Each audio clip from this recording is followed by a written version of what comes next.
Tomorrow's 44 Soyuz relocation by Commander Padalka, Kornienko, and Kelly will be the first such relocation of a Soyuz outside the International Space Station since November 1st of 2013, when the Expedition 37 crew managed to do that.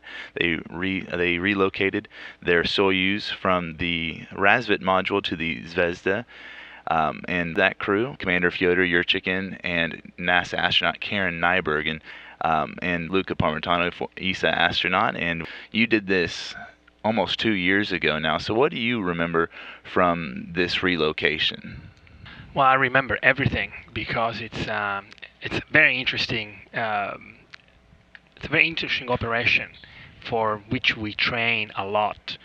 It's done manually, which means that for the first time, in my case, in our expedition, the commander and myself took manual control of the spacecraft in order to detach it from the space station or undock, and then fly it around manually again, and do a manual docking. And it is intense because just like in a sci-fi movie, you are flying around a big space station, which is actually flying already at 28,000 kilometers an hour or 70,500 miles an hour, and then you are flying around it to go from one docking port to another. So it is interesting. It's quick in a way compared to other operations, but very intense. So you say it's quick. What does this day look like for the crew that's going into the Soyuz, from start to finish, from the time you get in to the time you are docked and back in the International Space Station? What is that day like? So strangely enough, the longest part of the operations is making sure that everything that you open and close is going to be completely sealed. You don't want any surprise leaks once you unlock the spacecraft. Both on the station side, you don't want to lose atmosphere from the space station, and on the spacecraft side. So we do what are called leak checks, making sure that everything is perfectly sealed, and then you also have to be ready to come back to Earth, because once the spacecraft is out, if something goes wrong, then the crew is coming down. So you have to consider that day as if it was as if you're not coming back to the space station, and you may end up coming down to Earth. So all this preparation takes time, in excess of an hour.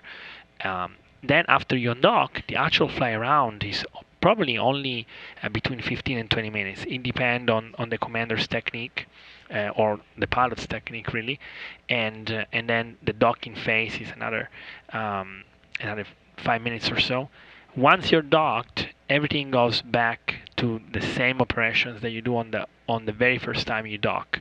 And more leak checks, making sure that now you haven't damaged the docking port, that everything is perfectly sealed between the spacecraft, the Soyuz, and the space station, and then you can open the door again. So all in all, we are talking about a 4-hour procedure when you consider the normal delays and all the normal checks that you have to do. And just 20 minutes of flight time, so 4 hours, and only 20 minutes you're actually outside the space station. But what is that like for you? Obviously, leaving, I don't know if I want to say the comforts of the space station, but you've been there now for a few months at this point. So what was it like pulling away and thinking, I might not be going back there if something goes wrong? So for me, it happened only about 10 days before coming back to Earth. So the thought of having to leave in emergency was not daunting, because we were towards the end of our mission. We had completed everything that we were going to do, but at the same time, of course, you want to come back. You want to continue helping with your crew, and so you want to go back. I can guarantee you that certainly we are not going to, any emergency, any situation that is anomalous, we are going to take it very seriously, but at the same time we are going to make sure that we do everything we can to go back to the space station. So the space station at the time is your home. It's your comfort. You have your crew quarters, which is your room with your things, and you want to make sure that they come back with you at one point or another. So certainly you're focused on coming back to the space station. So once you leave, do you get a good view of the outside of the space station? Do you get to see kind of different parts that you don't normally get to see? Absolutely. when you come in for the first time when you're docking, you're focused on the automatic operations, and so your attention is really focused on the cameras and the screens that you have on the cockpit. That you really don't have a lot of time to look outside and see what's happening.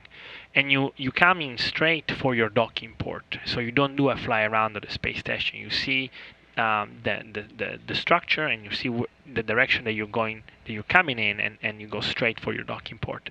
Now, for the first time, once the initial course is done, you have a chance to look outside. You're going to be looking even through the cameras at different parts of the space station, and it's amazing how similar, how accurate it is with the simulations that we do on the ground. So talk a little bit about why. Why was it important for you to move the Soyuz, and why was it important for this crew tomorrow to move the Soyuz? It is extremely important for at least two reasons that I can think of. The first reason is that in order to dock to the space station, you have to move the whole space station in a position that will allow the docking for the Soyuz. Now, the Soyuz is actually obviously smaller. It has less fuel. The space station, though, is much bigger. You want to preserve that fuel. So it's energy and momentum management, and also resource management. So you want to put both the station and the Soyuz that's coming in the best possible configuration to make the docking expeditious. So since the mission Iris is coming up with my colleague Andres Mogens and his two crew members, they want to make that condition for docking the easiest possible, both for the station and Soyuz. And so they're going to free up a port that will make the docking conditions simpler. For them on the space station, doing the fly around is a simple operation, relatively simple operation, because now the space station doesn't need to move. The space station keeps flying in its orientation without any loss of energy or resources, and then you just use a very tiny bit of resources to move the capsule from one docking port to the other.